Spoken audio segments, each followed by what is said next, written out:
বেগম খালেদা জিয়ার চিকিৎসায় মেডিকেল বোর্ডের বৈঠক, মায়ের জন্য দোয়া চাইলেন তারেক রহমান। রোগ মুক্তি কামনায় লন্ডনে বিএনপির দোয়া।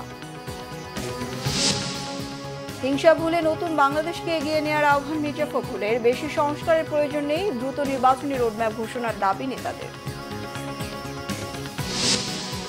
ফ্যাসিবাদীরা এখনো সক্রিয়, সলিমুল্লাহ খানের মন্তব্য। রাষ্ট্রীয় গোয়েন্দা সংস্থার হস্তক্ষেপ মুক্ত গণমাধ্যম নিশ্চিতে কাজ করছে সরকার, জানালেন প্রেস সচিব। 2025 সালে বাংলাদেশের জন্য 5টি বড় ঝুঁকি চিহ্নিত করেছে ওয়ার্ল্ড ইকোনমিক ফোরাম। সবচেয়ে বড় ঝুঁকি মূল্যস্ফীতি।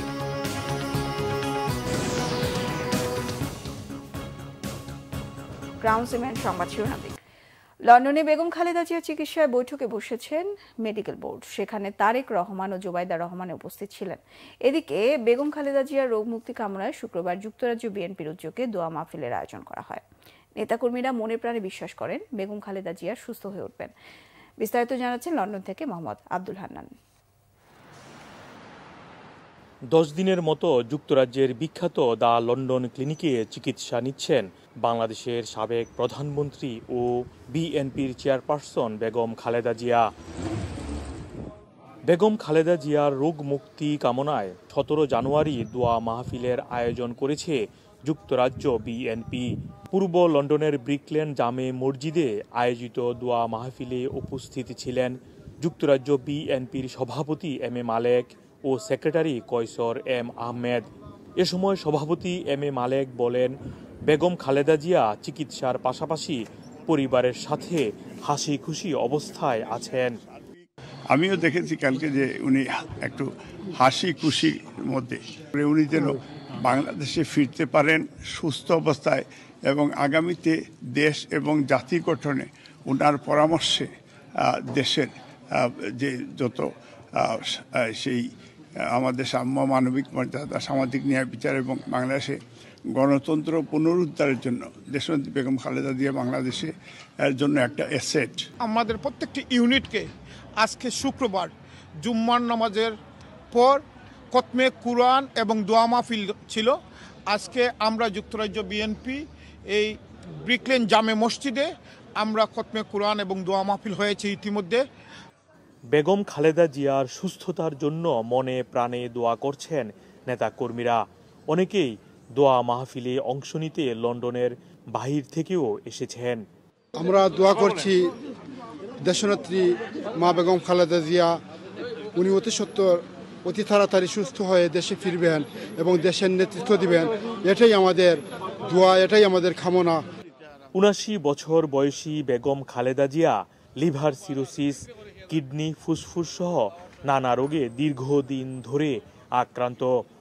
আজকে তো আমরা মহান আল্লাহ রাব্বুল আলামিনের কাছে দোয়া চাইছি সুস্থতা কামনা করে, এবং উনি যেন দেশে সুস্থভাবে ফেরত যেতে পারে, এবং তো সুস্থতা কামনা আমাদের মুখ্য বিষয়। অ্যাজ সুন অ্যাজ পসিবল উনি সুস্থ হয়ে যাবেন, আমরা ইনশাআল্লাহ তাকে নিয়ে বাংলাদেশে যাব। লন্ডন ক্লিনিকে চিকিৎসারত বেগম জিয়ার প্রতিদিনই কোনো না কোনো টেস্ট হচ্ছে বলে জানা গেছে। ব্রিকলেন মসজিদে আয়োজিত দোয়া মাহফিলে আসা নেতাকর্মীরা আশা প্রকাশ করলেন বেগম খালেদা জিয়া সম্পূর্ণ সুস্থ হয়ে দেশে ফিরবেন এবং দেশকে আবারও নেতৃত্ব দিবেন। মোহাম্মদ আব্দুল হান্নান, বাংলা ভিশন, যুক্তরাজ্য। এদিকে বিএনপি চেয়ারপারসন বেগম খালেদা জিয়ার জন্য সবার কাছে দোয়া চেয়েছেন দলের ভারপ্রাপ্ত চেয়ারম্যান তারেক রহমান ও তার স্ত্রী ডাক্তার জোবাইদা রহমান। শুক্রবার মাকে হাসপাতালে দেখতে গিয়ে তারেক রহমান সবার কাছে এই দোয়া চান।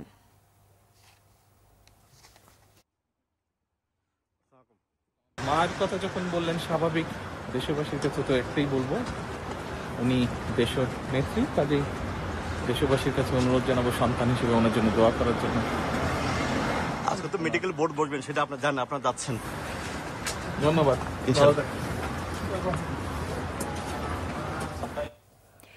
হিংসা বিদ্বেষ ভুলে নতুন বাংলাদেশকে আরো সামনের দিকে এগিয়ে নেওয়ার আহ্বান জানিয়েছেন বিএনপির মহাসচিব মির্জা ফখরুল ইসলাম আলমগীর। গতকাল মুন্সিগঞ্জে সিরাজদিখানে ঢালিয়াম্বা রিসোর্টে ঢাকা কলেজের প্রাক্তন ছাত্রদের পুনর্মিলনী অনুষ্ঠানে তিনি আহ্বান জানান।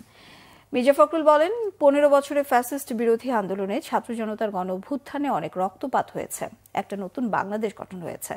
বলেন, এখন তরুণদের সবচেয়ে বেশি লেখাপড়ার দিকে গুরুত্ব দেওয়া দরকার। ঢাকা কলেজের গ্র্যান্ড রিইউনিয়ন আয়োজক কমিটির আহ্বায়ক, কলেজের সাবেক ভিপি, বিএনপির কেন্দ্রীয় কমিটির স্বেচ্ছাসেবক বিষয়ক সম্পাদক মীর শরাফত আলী সপুর সভাপতিত্বে অনুষ্ঠানে আরো বক্তব্য রাখেন বিশিষ্ট সাংবাদিক শফিক রেহমান, বাংলাদেশ ব্যাংকের গভর্নর আহসান এইচ মনসুর। উপস্থিত ছিলেন স্বরাষ্ট্র উপদেষ্টা মোহাম্মদ জাহাঙ্গীর আলম চৌধুরী, বিএনপি নেতা ফজলুল হক মিলন সহ অন্যান্যরা।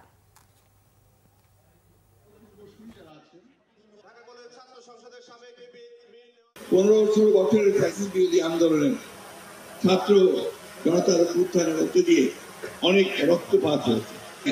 আমাদের আবার একটা নতুন বাংলাদেশ যেন আমরা তৈরি করতে পারি, সকলে একসাথে হয়ে যেন আমরা সমস্ত হিংসা বিভেদ ভুলে গিয়ে আমরা যেন একটা নতুন বাংলাদেশকে আবারও সামনের দিকে এগিয়ে নিয়ে যাই। এখানে আমরা জানি অনেক দূর এগিয়েছি, আমাদের আরো অনেক দূর যেতে হবে। এই জন্য আমার বিশ্বাস ঢাকা কলেজ সবসময় নেতৃত্ব দিয়েছে। ঢাকা কলেজ ছাত্ররা সর্বক্ষেত্রে এখন মেধার ক্ষেত্রে সবচেয়ে বেশি আমি মনে করি তাদের নেতৃত্ব দেওয়ার বোধহয় খুব সময় এসেছে। বিএনপির সিনিয়র যুগ্ম মহাসচিব রুহুল কবির রিজভী বলেছেন, শেখ হাসিনা ছিলেন দুর্নীতির মডেল, এমন কোনো খাত নেই যেখানে তার দুর্নীতি নেই।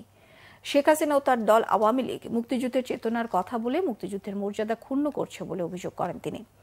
এদিকে বিভিন্ন পণ্যের ওপর ভ্যাট বসানোর সমালোচনা করেন বিএনপি চেয়ারপারসন উপদেষ্টা জয়নুল আবদিন ফারুক। শুক্রবার আলাদা অনুষ্ঠানে এসব কথা বলেন তারা। আরো জানাচ্ছেন শুভ মাহফুজ। শুক্রবার দুপুরে রাজধানীর কৃষিবিদ ইনস্টিটিউটে ছাত্রদলের প্রথম শহীদ বীর প্রতীক এটিএম খালেদের ৪৫তম শাহাদাত বার্ষিকী উপলক্ষে আলোচনা সভার আয়োজন করে এগ্রিকালচারিস্ট অ্যাসোসিয়েশন অব বাংলাদেশ অ্যাব। অনুষ্ঠানে বক্তারা অভিযোগ করেন, পরিবর্তিত পরিস্থিতিতেও বিএনপিকে নিয়ে ষড়যন্ত্র করছে একটি গোষ্ঠী। এ সময় বিএনপির সিনিয়র যুগ্ম মহাসচিব রুহুল কবির রিজভী বলেন, উন্নয়নের নামে লুটপাট করে বিদেশে টাকা পাচার করেছেন সাবেক প্রধানমন্ত্রী শেখ হাসিনা। মন্তব্য করেন ব্রিটিশ মন্ত্রী টিউলিপ সিদ্দিকীর দুর্নীতি নিয়েও। ওখানে লেখাপড়া করে এমপি হওয়ার পরেও তার জেনেটিক্যাল যে লাইন, এই লাইন সে ক্রস করতে পারেনি। যেখানেই যায় শুধু ঘুরে ফিরে হাসিনের যে মহা দুর্নীতি, একেবারে গ্যালাক্সি সমান দুর্নীতি, এটা ছাড়া আর কোনো বক্তব্যই খুঁজে পাই না। এবং দুর্নীতির যে বিভিন্ন ডাইমেনশন, দুর্নীতির যে বিভিন্ন মডেল, কোন মডেলটা ধরে কথা বলব? তার ভাগনা ভাগ্নি, ছেলে মেয়ে, কোনটা ধরে কথা বলব? শেখ হাসিনাকে কিসের ভিত্তিতে আশ্রয় দিয়েছে ভারত, সেই প্রশ্ন তোলেন রিজভী। শেখ হাসিনা কি স্ট্যাটাসে ভারতে আছে এটা কিন্তু বলতে পারছে না। বাংলাদেশের তার যে দুটি পাসপোর্ট, সেই দুইটি পাসপোর্ট, একটা কূটনৈতিক পাসপোর্ট, একটা জেনারেল পাসপোর্ট, দুটাই বাতিল করেছে। তারপরে কি স্ট্যাটাস আছে, ভারত কিভাবে তাকে রেখেছে, কোনো উত্তর দিতে পারছে না। এদিকে জাতীয় প্রেস ক্লাবের সামনে নির্বাচনী রোডম্যাপ ঘোষণার দাবিতে আয়োজিত নাগরিক সমাবেশে বিএনপি চেয়ারপারসনের উপদেষ্টা জয়নুল আবদিন ফারুক বলেন, একটি নির্বাচন দিতে এত সংস্কারের দরকার নেই। যে সংস্কার করলে জনগণ 40 টাকার কমে চাল খেতে পারবে, সে সংস্কার করার দাবি জানান তিনি। 91 সালের মতো একটি নির্বাচন করতে এত সংস্কারের দরকার, যে সংস্কার প্রয়োজন, যে সংস্কার দিয়ে জনগণ 40 টাকার চাল কিনতে পারবে, সেই সংস্কার আমার দরকার, এমন সংস্কার দরকার। অবিলম্বে জাতীয় নির্বাচনের তারিখ ঘোষণা করার দাবিও জানান বিএনপির এই নেতা। নির্বাচনের শুভ মাহফুজ, বাংলা ভিশন, ঢাকা। পাঠ্যপুস্তক থেকে যারা জুলাই গণ অভ্যুত্থানে গ্রাফিতি মুছে দিয়েছে তারা ফ্যাসিবাদ বলে মন্তব্য করেছেন রাষ্ট্রচিন্তক ও গবেষক অধ্যাপক সলিমুল্লাহ খান। তিনি বলেন, ফ্যাসিবাদীরা এখনো সক্রিয় আছে। জুলাই আন্দোলনকারীদের যারা মারধর করেছে তারাও ফ্যাসিবাদ বলে অভিযোগ করেন তিনি। এদের বিচারও দাবি করেন অধ্যাপক সলিমুল্লাহ খান। ঢাকা বিশ্ববিদ্যালয়ের আরসি মজুমদার হলে পিআইবি আয়োজিত ফ্যাসিবাদী জমানার শিকারী সাংবাদিকতা নিয়ে সেমিনারে এসব কথা বলেন তিনি। ফ্যাসিবাদ রেজিমের পাশাপাশি দৈনন্দিন জীবনেও ফ্যাসিবাদী কার্যক্রম চলমান বলে মন্তব্য তার। সেমিনারে ঢাকা বিশ্ববিদ্যালয়ের উপাচার্য অধ্যাপক ডক্টর নিয়াজ আহমেদ বলেন, বিপদ থেকে বাঁচতে সবাইকে ঐক্যবদ্ধ থাকতে হবে। এজন্য শিকারী সাংবাদিকতার আলোচনা বিস্তৃত করার আহ্বান জানান। পিআইবি মহাপরিচালক ফারুক ওয়াসিফ সহ অন্যান্যরা এতে বক্তব্য রাখেন। গণমাধ্যম সংস্কারে সংবাদ মাধ্যম ভিত্তিক সব সংগঠনের পরামর্শ নেওয়া হবে। ভবিষ্যতে রাষ্ট্রীয় গোয়েন্দা সংস্থাগুলো যেন গণমাধ্যমে হস্তক্ষেপ করতে না পারে তা নিশ্চিত করার কথা জানিয়েছেন প্রধান উপদেষ্টার প্রেস সচিব শফিকুল আলম। গতকাল বিকেলে ঢাকা রিপোর্টার্স ইউনিটিতে গণমাধ্যম সংস্কার ভাবনার শীর্ষক আলোচনা অনুষ্ঠানে তিনি বলেন, গণমাধ্যমের উপর ভর করে ফ্যাসিবাদের উত্থান প্রতিহত করতে নতুন বাংলাদেশ বিনির্মাণে গণমাধ্যম সংস্কার আবশ্যক। এ সময় গণমাধ্যমের স্বাধীনতা নিশ্চিতকরণ, গণমাধ্যমের নৈতিকতা ও পেশাদারিত্ব, গণমাধ্যমের সরকারের নিয়ন্ত্রণ রোধ সহ 13 দফা সংস্কার প্রস্তাব দেওয়া হয়। এছাড়া গণমাধ্যমের মালিকানা ও অর্থায়নের স্বচ্ছতার পাশাপাশি সাংবাদিকদের নিয়োগ প্রক্রিয়া ও চাকুরির নিরাপত্তা নিশ্চিত করার প্রস্তাব করা হয়। গণমাধ্যমের সংস্কার কেন আমরা করতে চাচ্ছি বা কেন এটা করার প্রয়োজনীয়তা হলো, এটার মূল কারণ হচ্ছে যে গণমাধ্যমকে গত 15 বছরে শেখ হাসিনার স্বৈরাচারী গভর্নমেন্ট ভয়ানকভাবে ইউজ করেছে। ডিজিএফআইয়ের একটা ফোন কল, এনএসআইয়ের একটা ফোন কল বা ডিবির একটা ফোন কল বা একটা মিনিস্টারের একটা ফোন কল এনাফ ছিল। গণতন্ত্র এবং মানবাধিকার রক্ষায় বাংলাদেশের অন্তর্বর্তী সরকার যেসব পদক্ষেপ নিচ্ছে, প্রাতিষ্ঠানিক এবং আন্তর্জাতিক সমর্থন না পেলে তা টিকিয়ে রাখা মুশকিল হবে। আন্তর্জাতিক মানবাধিকার সংস্থা হিউম্যান রাইটস ওয়াচের ওয়ার্ল্ড রিপোর্ট 2025-এ এমন তথ্য উঠে এসেছে। HRW এর এশিয়া অঞ্চলের উপপরিচালক মীনাক্ষী গাঙ্গুলি বলেন, বাংলাদেশের সাবেক প্রধানমন্ত্রী শেখ হাসিনার আমলের গুমের ঘটনা তদন্তে অন্তর্বর্তী সরকার একটি কমিশন গঠন করেছে। এছাড়া শেখ হাসিনার আমলের মানবাধিকার লঙ্ঘনের বিষয়ে সংস্কার ও জবাবদিহি নিশ্চিতের প্রতিশ্রুতি দিয়েছে বর্তমান সরকার। তবে এসব বিষয়ে স্থায়ী সমাধান প্রয়োজন। এক্ষেত্রে ব্যাপক প্রাতিষ্ঠানিক সংস্কার এবং আন্তর্জাতিক সমর্থন না পেলে অন্তর্বর্তী সরকারের সমস্ত পদক্ষেপ নষ্ট হয়ে যেতে পারে বলে মন্তব্য করেন মীনাক্ষী গাঙ্গুলি। প্রতিবেদনে বলা হয়, গুম এবং রোহিঙ্গা শরণার্থীর মতো বিষয়ে সমাধানগুলো আন্তর্জাতিক মানবাধিকার মানদণ্ডের সঙ্গে সামঞ্জস্য রেখেই করা উচিত। 2025 সালে বাংলাদেশের জন্য 5টি বড় ঝুঁকি চিহ্নিত করেছে ওয়ার্ল্ড ইকোনমিক ফোরাম। এর মধ্যে সবচেয়ে বড় ঝুঁকি হলো মূল্যস্ফীতি। WF এর আগামী 2 বছরে আপনার দেশের জন্য সবচেয়ে বড় চ্যালেঞ্জ কোনগুলো শীর্ষক জরিপে এমন তথ্য উঠে এসেছে। উচ্চ মূল্যস্ফীতির সঙ্গে আরও 4টি ঝুঁকির খাত হলো চরম ভাবাপন্ন আবহাওয়া, দূষণ, বেকারত্ব, অর্থনৈতিক নিম্নমুখিতা। এসব কারণে দেশে বন্যা, উচ্চ তাপপ্রবাহ, বায়ু এবং পানি দূষণ, মন্দা, স্থবিরতার মতো চরম দুর্ভোগ নেমে আসতে পারে। এগুলো ছাড়াও ভূ অর্থনৈতিক বিবাদ, ভুল তথ্য প্রচার, সামাজিক মেরুকরণ, বৈশ্বিক ব্যবস্থায় পরিবর্তন, মানবাধিকারের অবক্ষয়ের মতো আরও 10টি প্রধান ঝুঁকির ক্ষেত্র চিহ্নিত করেছে সংস্থাটি। জলবায়ুগত, সামাজিক ও অর্থনৈতিক সহ সাম্প্রতিক বছরগুলোর অন্যান্য উদ্বেগকে ছাপিয়ে বিশ্বের জন্য সবচেয়ে বড় ঝুঁকি হয়ে দাঁড়াতে পারে রাষ্ট্রভিত্তিক সশস্ত্র সংঘাত, এমন তথ্য উঠে এসেছে ওয়ার্ল্ড ইকোনমিক ফোরামের জরিপে। প্রায় 2.5 ঘন্টা পর রাজধানীর হাজারীবাগের ফিনিক্স লেদার কমপ্লেক্সে লাগা আগুন নিয়ন্ত্রণে এসেছে। ফায়ার সার্ভিসের 12 ইউনিটের চেষ্টায় আগুন নিয়ন্ত্রণে আসে। হতাহতের ঘটনা না ঘটলেও আগুনে কয়েক কোটি টাকার ক্ষতি হয়েছে বলে দাবি ব্যবসায়ীদের। শুক্রবার দুপুর 2:30টার দিকে 7তলা ভবনের 5ম তলায় আগুনের সূত্রপাত হয়। পরে সেই আগুন 6ষ্ঠ ও 7ম তলাতেও ছড়িয়ে পড়ে। ফায়ার সার্ভিস জানিয়েছে, ভবনটিতে ছোট ছোট অনেকগুলো চামড়ার গুদাম, জুতা ও প্লাস্টিক কারখানা থাকায় সেখানে দাহ্য পদার্থ মজুদ ছিল। এতে দ্রুত আগুন ছড়িয়ে পড়ে। ফায়ার সার্ভিস কর্তৃপক্ষ বলছে, ফিনিক্স লেদার কমপ্লেক্সে পর্যাপ্ত ফায়ার সেফটি ছিল না। বারবার নোটিশ দিলেও ব্যবস্থা নেয়নি কর্তৃপক্ষ। আগুনে ভবনের 3টি তলা ক্ষতিগ্রস্ত হলেও হতাহতের কোনো ঘটনা ঘটেনি। আগুন নেভাতে ফায়ার সার্ভিসকে সহায়তা করে সেনাবাহিনী, বিজিবি, পুলিশ ও র্যাবের সদস্যরা। বায়তুল মোকাররম জাতীয় মসজিদে নামাজ পড়িয়েছেন কাবা শরীফের সাবেক ইমাম শায়েখ ডক্টর হাসান বিন আব্দুল হামিদ বুখারী। শুক্রবার বায়তুল মোকাররমের পূর্ব গেটে আজমতে কোরআন ও শানের বিসালাত আন্তর্জাতিক মহাসম্মেলনের প্রধান অতিথি হিসেবে যোগ দেন কাবার সাবেক ইমাম। সম্মেলন মঞ্চে ওঠার আগে মাগরিবের নামাজের ইমামতি করেন তিনি। আন্তর্জাতিক কিরাত সংঘ বাংলাদেশ আয়োজিত এই মহাসম্মেলনে কুরআন ও হাদিসের আলোকে জীবন গঠনের বিষয়ে গুরুত্ব আরোপ করেন তিনি। সম্মেলনে তুরস্ক, সৌদি আরব ও ইরানের বিখ্যাত কারীরা কুরআন তেলাওয়াত করেন। এ সময় দেশখ্যাত আলেমদের পাশাপাশি বিএনপির আন্তর্জাতিক বিষয়ক কমিটির সদস্য ইঞ্জিনিয়ার ইশরাক হোসেন সহ বিভিন্ন রাজনৈতিক ও সামাজিক নেতৃবৃন্দ উপস্থিত ছিলেন। চাঁদাবাজ ও খুনিদেরকে এদেশের মানুষ ক্ষমতায় দেখতে চায় না বলে মন্তব্য করেছেন ইসলামী আন্দোলন বাংলাদেশের আমির ও চরমোনাই পীর মুফতি সৈয়দ মোহাম্মদ রেজওয়াল করিম।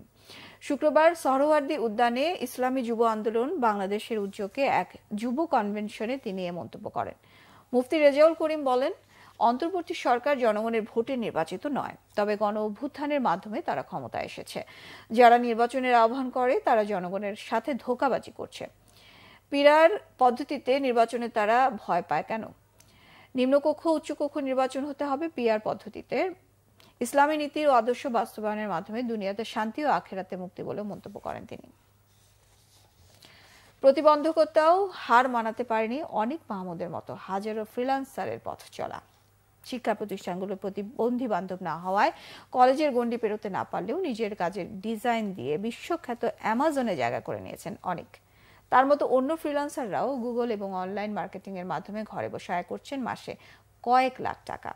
কিন্তু পেমেন্ট পদ্ধতি এখনো সহজ না হওয়ায় রেমিটেন্স আয় বিড়ম্বনায় ফ্রিল্যান্সাররা। আরো জানাচ্ছেন জিয়াউল হক সবুজ। আউটসোর্সিং বা ফ্রিল্যান্সিং এর মাধ্যমে ঘরে বসে অর্থ উপার্জনের ধারণা পুরোপুরি পাল্টে দিয়েছে হাজারো তরুণ। এদেরই একজন কুষ্টিয়ার অনিক মাহমুদ। শারীরিক প্রতিবন্ধী এই তরুণের জীবন অনেকটা মেঘে ঢাকা হলেও সেখান থেকেই আলোর পথে উঁকি দিয়েছেন মনের জোরেই। ছোটবেলা থেকেই দেশের বাইরে ঘুরতে যাওয়ার খুব ইচ্ছে ছিল, কিন্তু লাইফে সেভাবে দেশের বাইরে ঘুরতে যাওয়া হয় নাই আসলে ডিসএবিলিটিসের কারণে। তখন একটা জিনিস মাথায় আসে যে আমি দেশের বাইরে যাইতে পারছি না, ঠিক আছে, বাট আমি এমন কিছু একটা করব যেটা আমি না গেলেও আমার কাজটা দেশের বাইরে আমাকে রিপ্রেজেন্ট করে। এবং সেটা থেকে মেইনলি আমার টি শার্ট ডিজাইনটাকে বেছে নেওয়া এবং বর্তমান ওয়ার্ল্ডের সবচাইতে বড় ই কমার্স প্ল্যাটফর্ম Amazon.com, সেখানে আমার প্রায় 10,000-এর উপরে প্রোডাক্ট আছে। গুগল অ্যাডসেন্স, ডিজিটাল মার্কেটিং ও নিজস্ব ডিজাইন দিয়ে দেশে বিদেশে অনলাইনে অর্থ উপার্জনের পাশাপাশি পেয়েছেন সম্মাননাও। স্পেশালিস্ট যদি বলতে চাই, আমি গুগল অ্যাডসের আমার প্রায় 5টা কোম্পানি আছে বাইরের, ওদের সাথে আমি পার্মানেন্টলি কাজ করি। এর মধ্যে একটা রিনাউন্ড আছে এক্সুইট নামে, যারা সুইট মেক করে অনেক প্রফেশনালি। সো তাদের A to Z মার্কেটিং কাজটা আমি করি। আমি মালয়েশিয়ান ভেরিফাইড একজন কন্টেন্ট ক্রিয়েটর বাংলাদেশে। তারপর আমি গুগলের সাথে বেশ কিছুদিন কাজ করেছি, গুগল অ্যাডসে কাজ করেছি।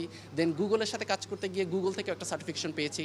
তো সেই হিসেবে বলতে পারি যে বাংলাদেশে গুগল অ্যাডস সার্টিফাইড একজন অ্যাড ম্যানেজার আমি। বাইরের 3টে অ্যাওয়ার্ডের মধ্যে সবচেয়ে ইম্পর্টেন্ট যেটা হলো ইন্টারন্যাশনাল আইকনিক এক্সিলেন্ট অ্যাওয়ার্ড, যা 2024 সালে মালদ্বীপে অনুষ্ঠিত হয় এবং আমি বাংলাদেশ থেকে সোশ্যাল সার্ভিসের উপরে পাই। বাংলাদেশে কিন্তু বেসিক্যালি আপনার পায়োনিয়ার বলেন বা পেপাল বলেন বা আপনার ওয়াইজ বলেন, এরকম কোনো বড় কোনো ভালো প্রতিষ্ঠান নাই, যার কারণে আমরা বাইরের দেশ থেকে যে রিমিটেন্সটা বাংলাদেশ নিয়ে আসি, এটা নিয়ে আসতে আমাদের অনেক বেশি হ্যাসেল পোহাতে হয়।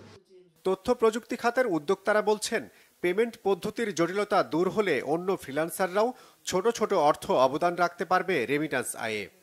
ক্লায়েন্ট এন্ড থেকে তারা কমফোর্ট হচ্ছে যে না, আমি তোমাকে এরকম পেপল বা এরকম কোনো প্ল্যাটফর্মে আমি যদি তুমি নিতে চাও তাহলে আমি দিতে পারি, কিন্তু এটা কিন্তু আমার দেশের ফ্রিল্যান্সাররা নিতে পারছে না। অ্যান্ড এটা তখন একটা পর্যায়ে দেখা যায় যে এরকমও অনেক ক্ষেত্রে হয় যে একটা ফ্রিল্যান্সার কাজটা পেয়েও শেষ পর্যন্ত সেই কাজটা করতে পারছে না, শুধুমাত্র একটা কারণ যে সে পেমেন্টটাকে রিসিভ করতে পারছে না সহজে। অনলাইনে অর্থ পরিশোধের প্রক্রিয়া আরও সহজ করার পাশাপাশি ফ্রিল্যান্সারদের জন্য ডুয়েল কারেন্সি কার্ড ব্যবহারের সুবিধা চালুর আশ্বাস দিয়েছে বাংলাদেশ ব্যাংক। এটা যদি টাকা ডলার হয়ে থাকে তাহলে সবচেয়ে ভালো হবে, আমরা চেষ্টা করে দেখব। টাকা ডলার যদি করা যায়, ডুয়াল কারেন্সি কার্ড চেষ্টা করে দেখব। একটু প্রস অ্যান্ড কনস স্টাডি করতে হবে আর কি, সেগুলো যাতে আমরা ওভারকাম করতে পারি এবং এটাকে ইজ করতে পারি, সেই বিষয়ে আমরা সবসময় সহযোগিতা করে আসতেছি। ভবিষ্যতে যদি আরও প্রয়োজন হয় সেটাও আমরা করব।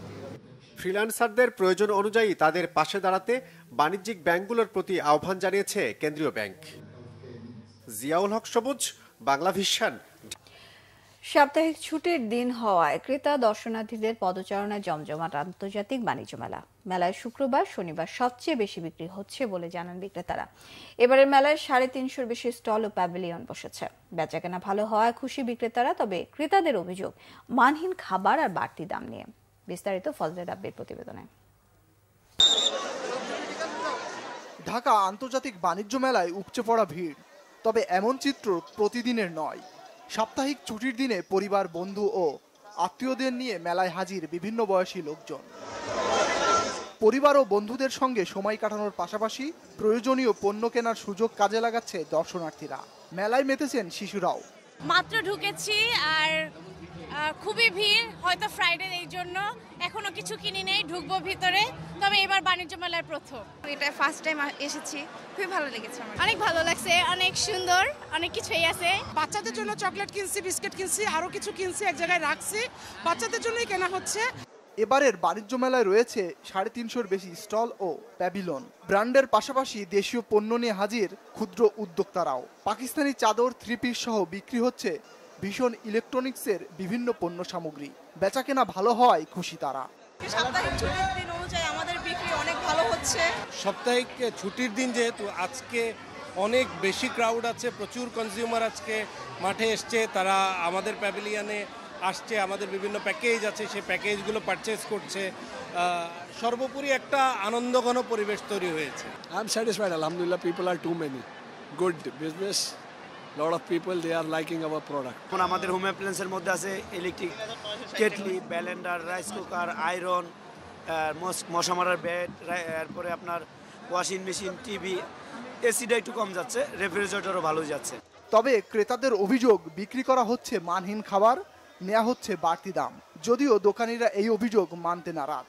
ওয়াশরুম অবস্থা ভাই খুবই খারাপ, আপনার অস্বাস্থ্যকর, আডুমান পানি ওয়াশরুমে।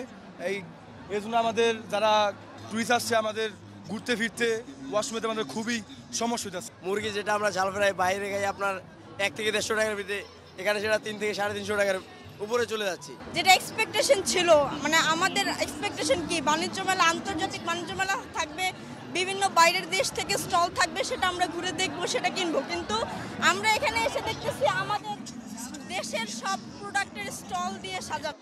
1 জানুয়ারি থেকে শুরু হওয়া 29তম আন্তর্জাতিক এই মেলা চলবে মাসব্যাপী। এবারের মেলায় ভারত, পাকিস্তান, তুরস্ক, সিঙ্গাপুর সহ 7টি দেশের বিভিন্ন পণ্য বিক্রি হচ্ছে। ফজলে রাব্বি, বাংলা ভিশন, ঢাকা। সংবাদ শেষ করব ক্রাউন সিমেন্ট সংবাদ শিরোনামগুলো আরেকবার জানিয়ে। খালেদা জিয়ার চিকিৎসায় মেডিকেল বোর্ডের বৈঠক, মায়ের জন্য দোয়া চাইলেন তারেক রহমান। সাবেক প্রধানমন্ত্রী পুরোপুরি সুস্থ হবেন, আশা নেতাকর্মীদের। হিংসা ভুলে নতুন বাংলাদেশকে এগিয়ে নেওয়ার আহ্বান মির্জা ফখরুলের। বেশি সংস্কারের প্রয়োজন নেই, দ্রুত নির্বাচনী রোডম্যাপ ঘোষণার দাবি নেতাদের। ফ্যাসিবাদীরা এখনো সক্রিয়, সলিমুল্লাহ খানের মন্তব্য। রাষ্ট্রীয় গোয়েন্দা সংস্থার হস্তক্ষেপ মুক্ত গণমাধ্যম নিশ্চিতে কাজ করছে সরকার, জানালেন প্রেস সচিব।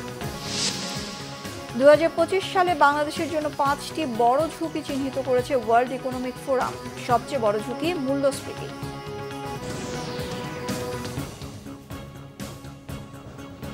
এই ছিল এখনকার মতো। পরের সংবাদ সকাল 10টায়, 9টায় থাকছে নিউজ টপ 10। দেখার আমন্ত্রণ রইল। এছাড়া বাংলাদেশের সংবাদ ও সংবাদ সংশ্লিষ্ট অনুষ্ঠান দেখতে ভিজিট করুন www.bbnews24.com ও facebook.com/banglavisionnews। সাবস্ক্রাইব করুন youtube.com/banglavisionnews। সঙ্গে থাকায় ধন্যবাদ সবাইকে।